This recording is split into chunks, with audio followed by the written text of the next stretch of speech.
Monseigneur Tshibangou, ça a été dit par plusieurs, et c'est vrai, c'est un homme à plusieurs facettes, plusieurs formes.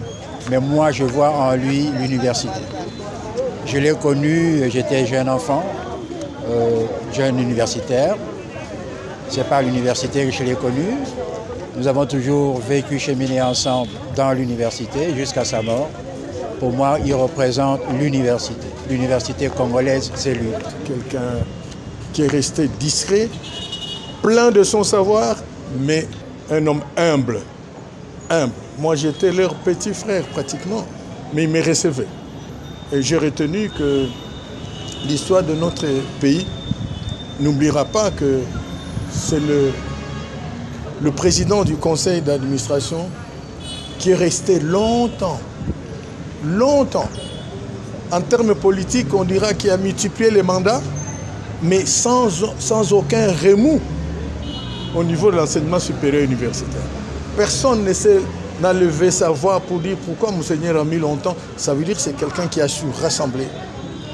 Et je retiendrai, c'est quelqu'un qui a permis aux universitaires de s'unir, de se rassembler et de se connaître toujours dans l'humilité. C'est un personnage aux multiples facettes, une personnalité de très grande envergure, dont le Congo est fier à juste titre. Ça, c'est une première chose. C'est aussi une personnalité emblématique, certes, familière, mais complexe, dans la mesure où on peut parler de lui à plusieurs titres.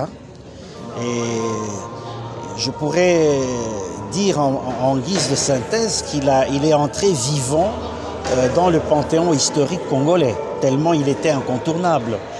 Comme religieux, il a été un des tout premiers évêques, jeunes évêques congolais.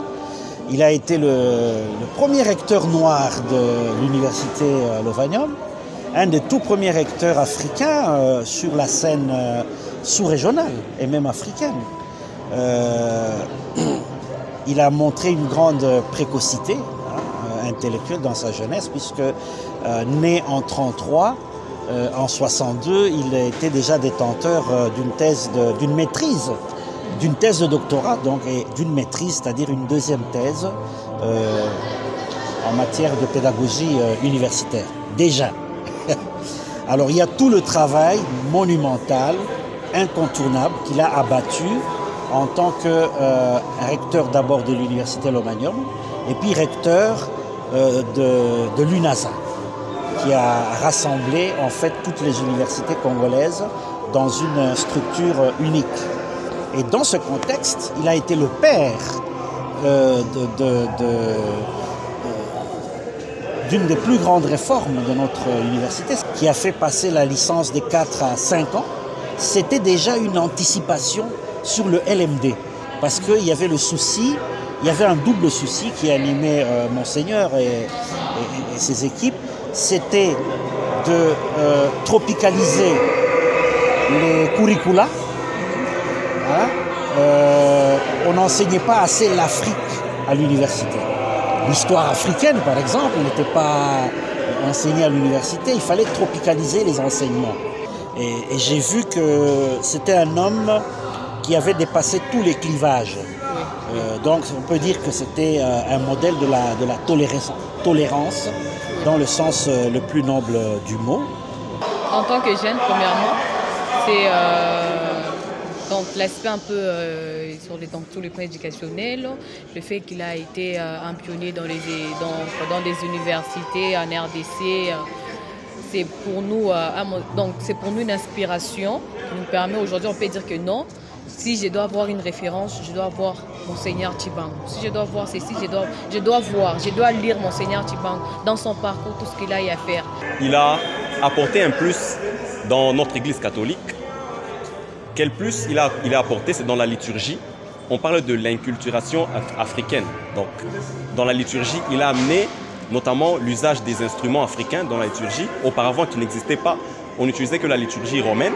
Et c'est lui qui a apporté cette culture africaine dans la liturgie de l'Église. Ça, c'est de un. De deux, il est cet homme intellectuel. Il a été président du conseil d'administration des universités.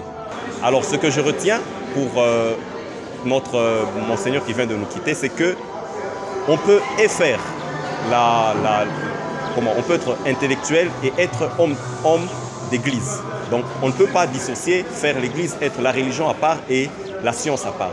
On fait les deux ensemble.